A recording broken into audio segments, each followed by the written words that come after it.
Coming out to get the grill turned on, and then I'm gonna go back in the house. Amanda came out here to get me one of these. Game night. Alright. Got our grill hot.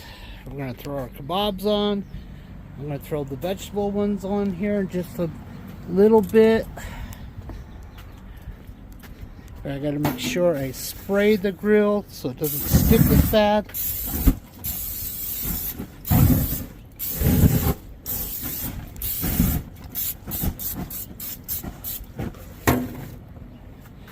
That's to help with them sticking.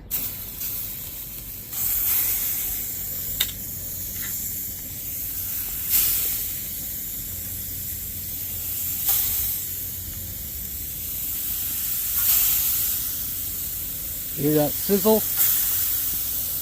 That's what we want to hear.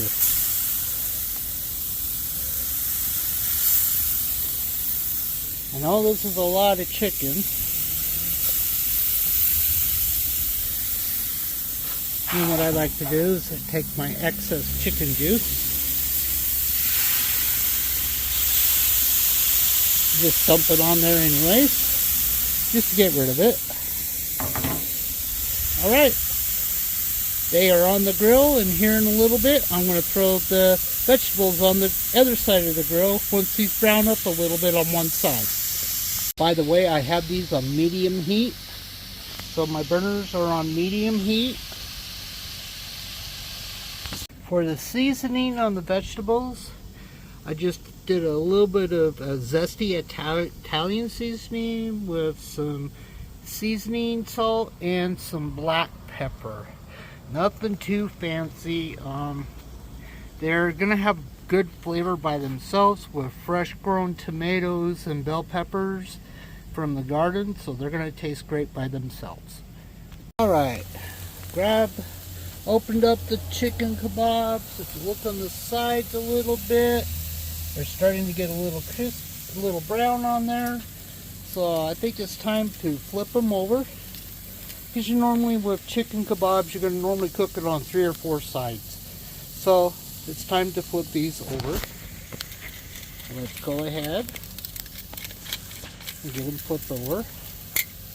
And as you'll see what I was talking about, we got a nice char mark on there. Oh yes, look at that. That looks awesome. Oh, if I had smell-o-vision on this phone, I would tell you what, you guys' mouths would be drooling. This is not quite like a teriyaki sauce. It's a little bit of a bulldog sauce, which is we use for a yakisoba meals, but that sauce does great.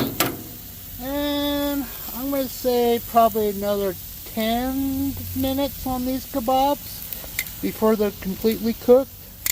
So what I'm going to do is I'm going to throw these vegetable ones on. Let's hang those up because I don't need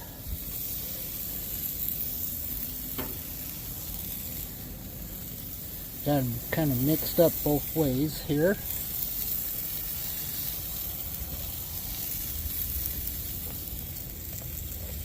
Oh yeah, I'll just throw that one on the top, doesn't matter. Same thing, I want to get rid of the rest of my seasonings. Won't hurt the chicken if I throw it on there. Makes it easier to throw the plastic in the garbage can. And I love to put the plastic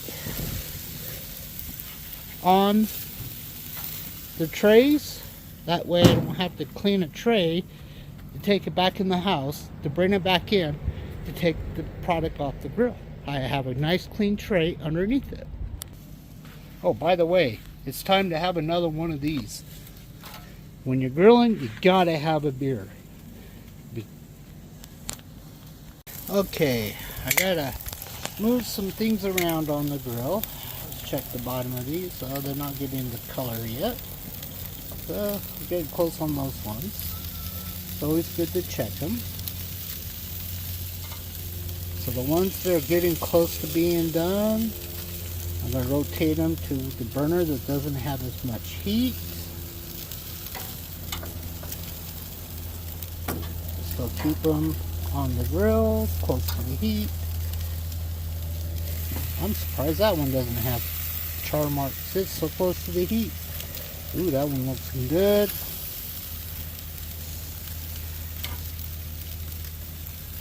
Oh yeah, that's looking great. Move these over. As you can hear them sizzling. They're doing great on the grill. Probably should flip them. And I just take my whole tongs and flip them in my hand.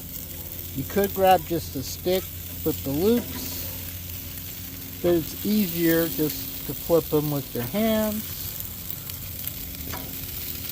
If you look at that, getting a nice, good, not burnt mark, but they're cooking. And that's what you're looking for on those vegetables. Normally you can mix them in with the meat. I prefer mixing them in with the meat, but we have some picky eaters at our house that don't like the vegetables with the meat. So we have to do it separate.